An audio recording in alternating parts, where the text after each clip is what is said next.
Assalamualaikum warahmatullahi wabarakatuh. Teman-teman, semoga suara saya jelas ya. Alhamdulillah, posisi saya sekarang masih di dalam Masjid Nabawi.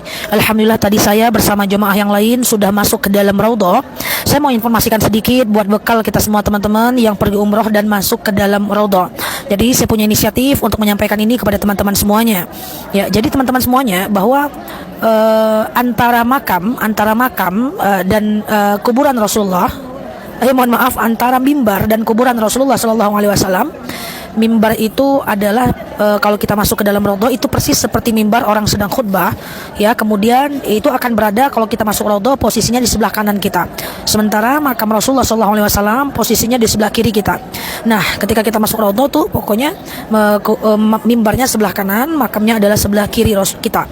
Dan ketika kita masuk Raudhah, apa yang mesti kita lakukan? Maka kita bacakan doa Assalamualaikum untuk Rasul dan dua para sahabat yang dimakamkan di dalam Raudhah, ya. Jadi di samping makam Rasulullah itu ada makam Abu Bakar. Di samping makam Abu Bakar ada makam Umar bin Khattab. Maka ketika sampai ke dalam Raudhah, maka di sebelah kiri kita itu ada kuburan Rasulullah dan para sahabat. Maka kita ucapkan Assalamualaikum ya Rasulullah, Assalamualaikum ya Abu Bakar, Assalamualaikum ya Utsman bin Affan. Kalau ada titipan salam dari teman-teman kita, boleh ucapkan Assalamualaikum ya Rasulullah min, sebutkan nama temannya. Misalnya min fulan, Assalamualaikum ya Abu Bakar min fulan, Assalamualaikum ya Umar min fulan. Itu kalau ada titipan. Atau kalau orang yang nitip salam banyak, kan banyak ya kalau kita ke Raudhah orang banyak nitip salam, maka kita cukup membaca Assalamualaikum min ya Rasulullah Abu Bakar Umar bin Khattab min muslimina wal muslimat. Cukup itu saja.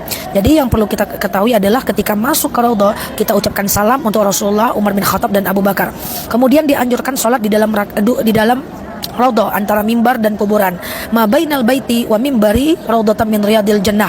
Antara mimbar dengan tempat makamku itu adalah Raudhah. Itu bagikan sholat di taman surga. Maka kita usahakan sholat 2 rakaat. Di situ boleh sholat sunat tahiyatul masjid. Kalau masih ada waktu boleh ditambah lagi dengan sholat sunat hajat, ya, atau sholat sunat taubat, terserah. Yang penting 2 rakaat. Satu catatan penting buat teman-teman, masuk ke dalam Raudhah saat ini dibatasi cuma 12 menit. Jadi saya punya rekomendasi buat kita semuanya.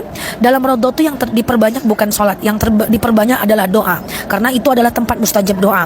Artinya sholat cukup 4 rakaat saja.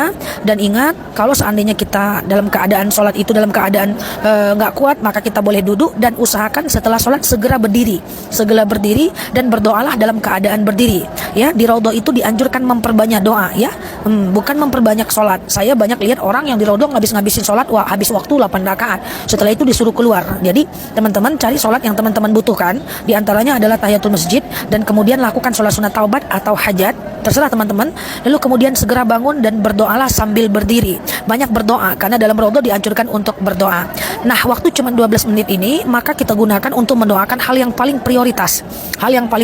Dan usahakan doanya detail, ya. Apa doanya? Pertama, apapun doanya lakukan, dan usahakan doanya sambil berdiri. Ingat, orang-orang gak akan peduli kita lagi sujud, orang-orang juga gak akan peduli kita lagi ruku, nanti tertolak-tolak. Maka caranya adalah berdiri saja berdoa. Kemudian berdoanya mesti menghadap kiblat, ya. Jangan menghadap ke makam, ke kuburan Rasulullah, atau menghadap ke mimbarnya. Kalau kita berdoa menghadap ke kuburannya, nanti kita jadi syirik. Jadi kalau tadi saya bilang bahwa mimbarnya sebelah kanan, makamnya sebelah kiri, maka doanya tetap menghadap ke depan, jangan menghadap ke kuburannya, nanti jadinya syirik.